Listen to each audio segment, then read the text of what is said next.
Hey everybody, I'm Rick Beato, and today's Everything Music. It's What Makes a Song Great, episode 93.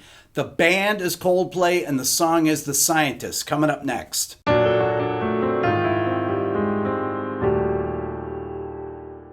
The Scientist was the second single off Coldplay's second LP, entitled A Rush of Blood to the Head, which came out on August 26, 2002.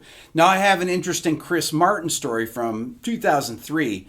So Coldplay was coming to town to play a show, and Chris Martin was going to take over the radio station, the local alternative station here, 99X, that my friend Leslie was the program director of. And she said, hey, do you want to come by the station while Chris Martin's there? And I was like, well, wouldn't that be kind of weird? How many people are going to be there? She said, well, just you, me, Axel, the DJ, and Chris. And I said, okay.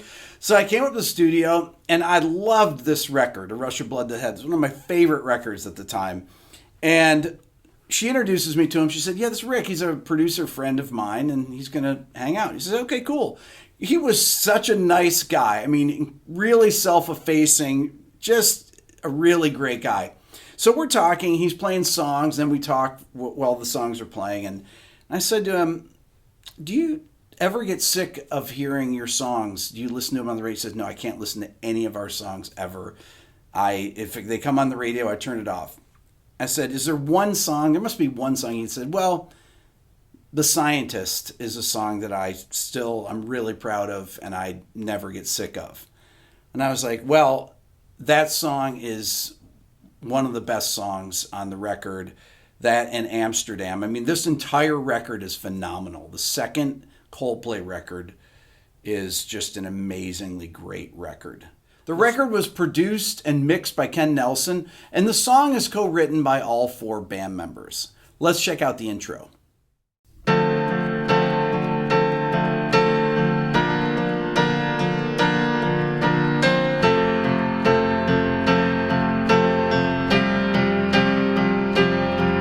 One thing you'll notice if you're trying to play along with it on your digital piano is that it's actually 30 cents sharp. Matter of fact, the upright piano on the whole record is actually sharp, except for on clocks. I think that's actually in pitch.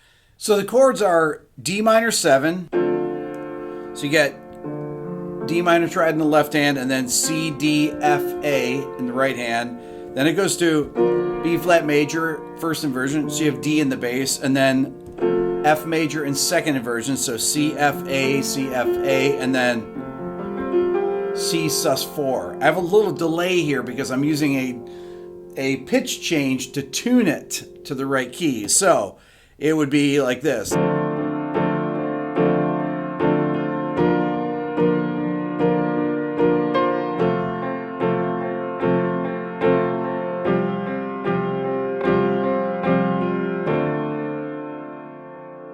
That's a beautiful chord progression for a melody. My favorite part of it is on the B flat chord, when it adds that ninth, the C there, to anticipate the F chord, but it makes it a B flat add 9. It's really beautiful. Let's check out the melody. Come up to meet you, tell you I'm sorry, you don't know how lovely you are. Very simple motif here. I had to find you, tell you I need you, tell you I set you apart. So the notes that he's using in the melody, he's singing F, G, F, C, A. So it's really an F add 9 chord, if you will. Those notes are F, G, A, C. But what happens is on the D minor chord, you have third, fourth, and then to the ninth of the B flat chord to the major 7th, and then 5th to the 6th, and then on the F chord, 5th, 3rd, and on that chord we have that sus4 chord, and it actually adds the 3rd, so it makes like an F add 9, da, da, da, da, da, and then walks right back down to the note F. Let's listen to the soloed vocal next. come up to meet you, tell you I'm sorry. You don't know how lovely you are. I had to find you, tell you I need you, and tell you I set you apart. Not only is it a great vocal take, but as a producer, it's an incredibly great sounding vocal take. It's drenched with this melancholy vibe. Very relaxed. You can hear every little nuance of the voice. I really appreciate when things are captured this well, too, as a producer, when you actually have a perfectly recorded vocal like that. And that melody just is, it's so depressing. And for those of you that haven't seen the video for this song is really incredibly cool. Next, let's talk about the entrance to the chorus. There's a little thing that happens in the piano I want to point out. Check it out. Heads on the sides apart. So those little changes there lead the ear to the chorus. So you're going from the da, da, da. You hear this E down in the low register, which makes an F major 7 chord for a second, and then it goes to this, to C major, and then you're on B flat for the chorus, and it feels like a real lift when it goes to that B flat. Listen. Heads on the sides apart. Chorus. Strings enter. Nobody said it was easy. It's such a shame for us to part. Let me solo the strings that come in here because they're so simple but beautiful. Listen. It's a real thin string pad with a little modulation.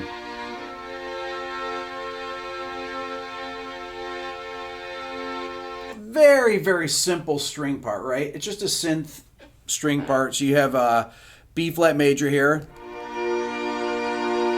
And then it goes to F major. Just that little added texture there. You hear it, but you're just saying, what is that? And it just makes the chorus have an extra lift. Let's listen again. And then when I take it out of solo, listen to it now.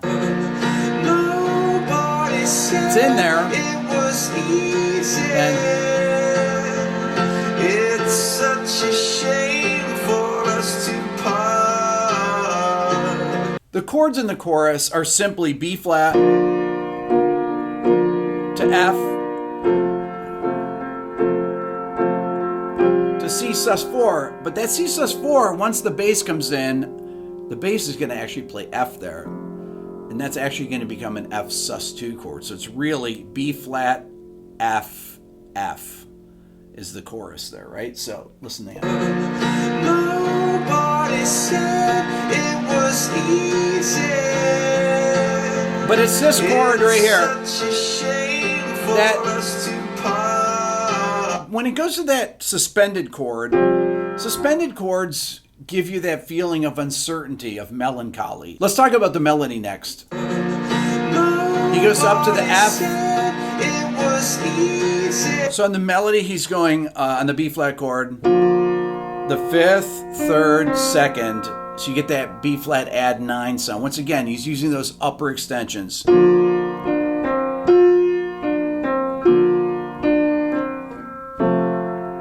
And then when it hits the F chord, the melody goes the 3rd, 5th, 3rd, 6th, pentatonic, 3rd, 3rd, 3rd, 3rd, 2nd, and then down to the F, and that becomes the 5th of the B flat chord again. It's chord tone melody with a couple extra notes in there, a couple 9ths and the 6th. So it's really a pentatonic melody. It would be like an F major pentatonic melody. Now the second half of the chorus, same thing. It was easy. No one ever said it would be this hard. Okay. Oh, take me back. Okay, so the piano changes there a bit, right? In the second half of the chorus here. It was easy. Right here. Oh.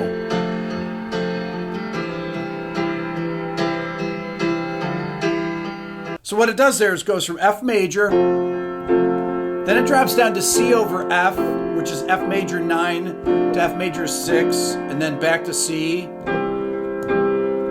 Then it walks up to give you that C dominant sounding, right? It sounds like...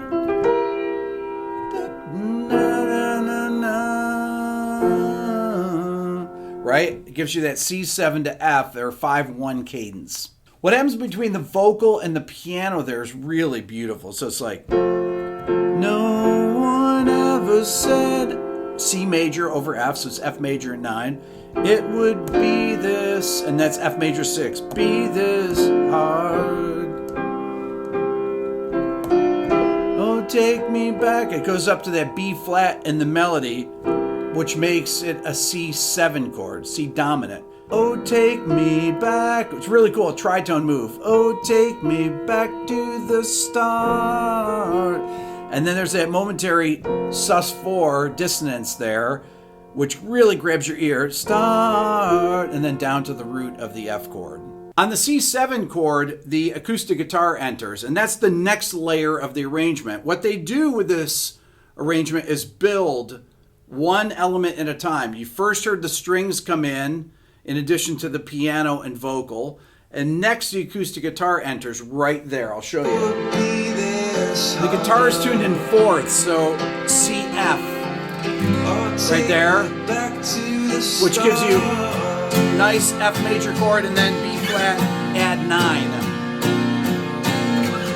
Then the piano changes right here. Listen. And then back to D minor 7. So what happens in the piano there, we had that same low E in the piano left hand, which makes it F major 7, before it turns back around to the D minor 7, and then the pattern starts again, okay? So the acoustic guitar, F major, B flat, add 9, you have D minor, which you can play here. D minor 7, right? Because you have the C here. So these are going to be your chords on the acoustic. You're going to hear that add 9.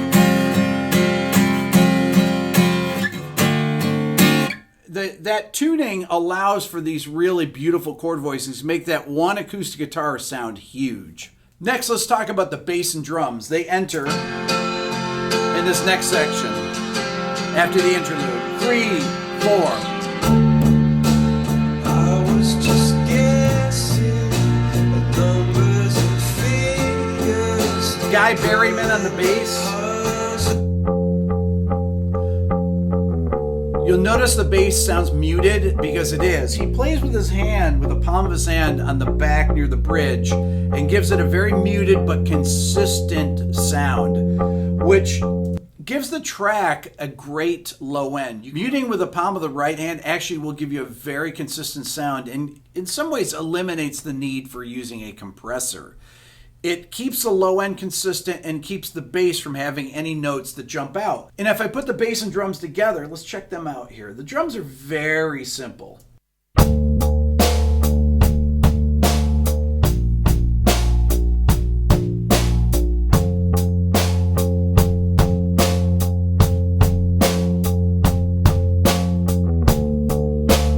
So real straight ahead. I mean, as stripped down apart as you can have. All the focus is on the harmonic content of the piano and acoustic guitar, and then the vocal melody. That's really where this song shines, is there. That's what makes it such a great song.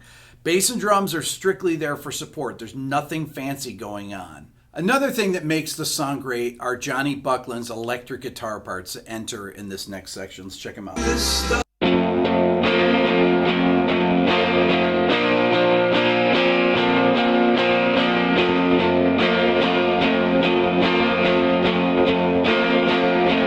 That suspension there, he's going on the F major chord. So we have the guitar tuned with a capo, and the B string, I believe the way he's doing it, the B string's down a whole step. So,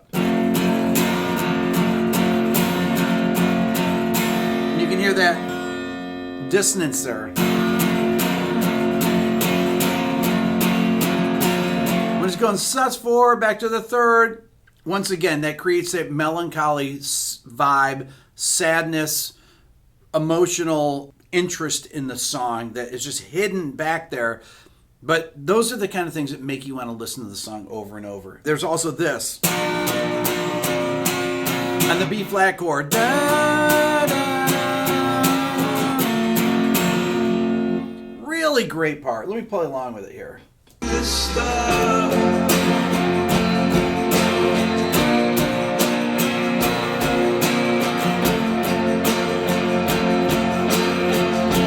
Then it goes down to just D minor.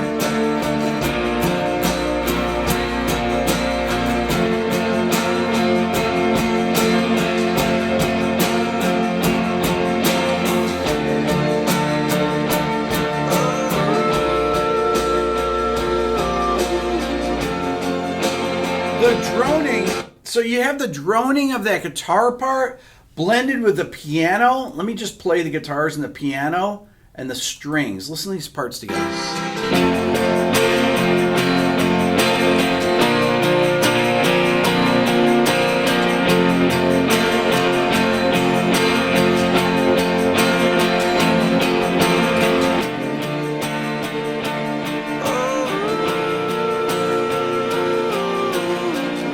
So the vocals really work with those guitar parts there. Listen.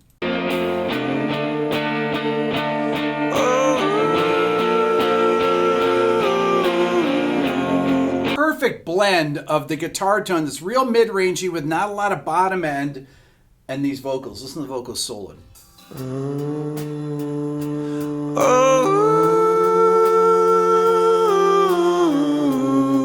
Now you really have no idea that that's what's happening because it blends perfectly. The tone of the voice mixed with those guitars. Listen.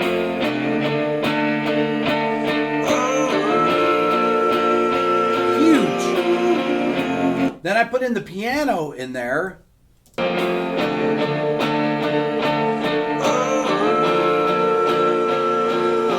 And then the strings. Here's a string.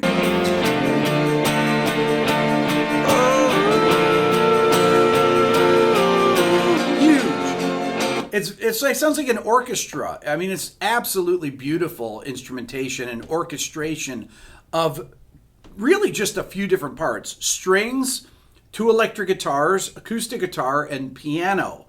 Very simple. It's only a few chords, only 3 chords, but it sounds massively big.